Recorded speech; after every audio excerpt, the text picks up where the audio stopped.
Cool. So we had kind of a happy mistake here in that my video stopped right after we just talked about the first measure. If you get really good at the first measure, using the process we just discussed, which is like just do it like it's a list, 2 beats at a time, then switch to the playing headspace, the whole rest of the song is going to be a lot easier. So before you pass go or collect $200 or any of that stuff, pretend the entire song is just. Then I stop. Then I stop, like a song that goes like that. Cool. So if you did that, you've had to think about all the technique concepts, and when we get to the next bit, same stuff. So we're setting this up on purpose to do all different combinations of fingers. When we get to the second measure here, left hand overview, it's just pinky, pinky, pinky. Here, that's what it's going to do, and you already worked on this. So on beat 1, we're hitting all 4 of our fingers. And then on beat 2, we're hitting all 4 of our fingers again. And that's going to be the second where it forces you to be in good position. So pinky on, pinky off. So please pause your video, stop, and just work on going. I want to introduce the shifting focus concept here. At first, you're going to feel like you need to look at your left hand. And if we were going, you might, but let's just break it down to just these 2 beats. So as soon as you feel like you can go pinky on, pinky off, I want you to shift your focus to your right hand so that you can actually see this stuff going down. What's more, I want you to look at your right hand the whole time, unless you need to look over here.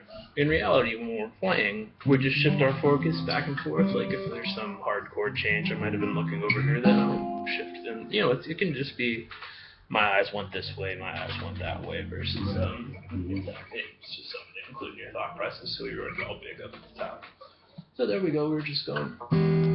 That's just 1, 2, and then we're hitting 3 fingers now. So that sounded like, excuse me. Cool. So just use the same process for that. Now and only now, I want to remind us about the not putting our fingers back on the strings concept. So if you could just go back to the previous 2 measures, and now that those should be like on autopilot, the previous measure I meant to say,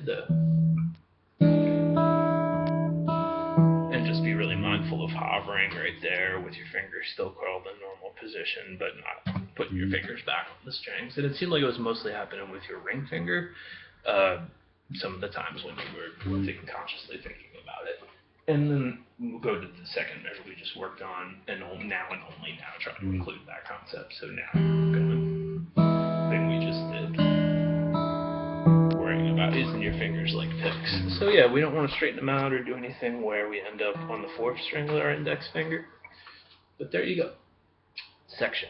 So we're at like 3:30 in your video, A7.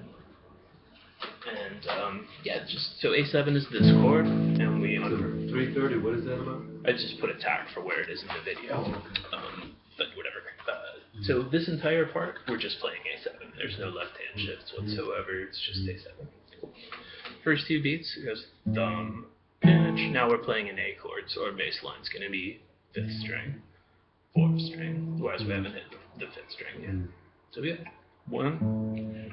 And that's just a pinch, and that was one that was tripping out where you were hitting the extra strings. So there we are, that forces the technique issue right there. So it's just thumb, pinch, and then single note, high note, and we're going to change it to pick this time rather than trying to strum. It's just going to go, and that's the easy part, and then we got it. So looking at that, that's hit 1 single note, hit 1 single note, and then strike all 4 fingers. So that means we have to like hover right in good position for that to work and still be in the right thumb juxtaposition. So there we are. We've got part 1, part 2, and then I think it's just the only difference. So pause, get good at that. The only difference between the second measure of A and the first measure are the first 2 beats, which instead of going go, is us hitting strings 1 and 2, and then thumb. But not the third string right now. And that's got the exact same ending that we were doing. So that's now.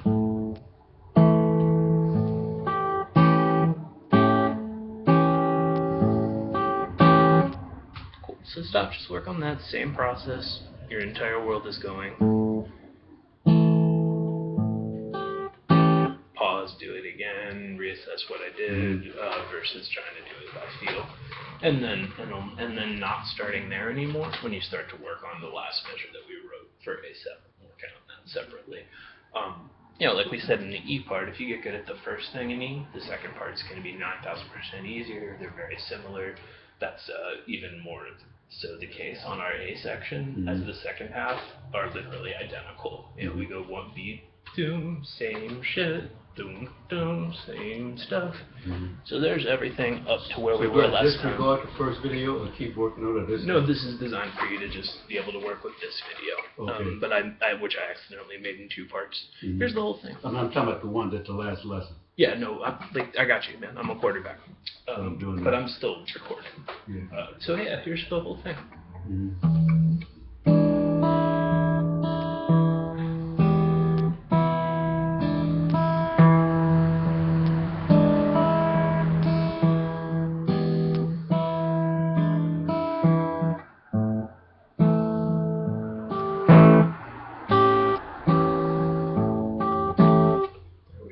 So that's everything we did till now from last time.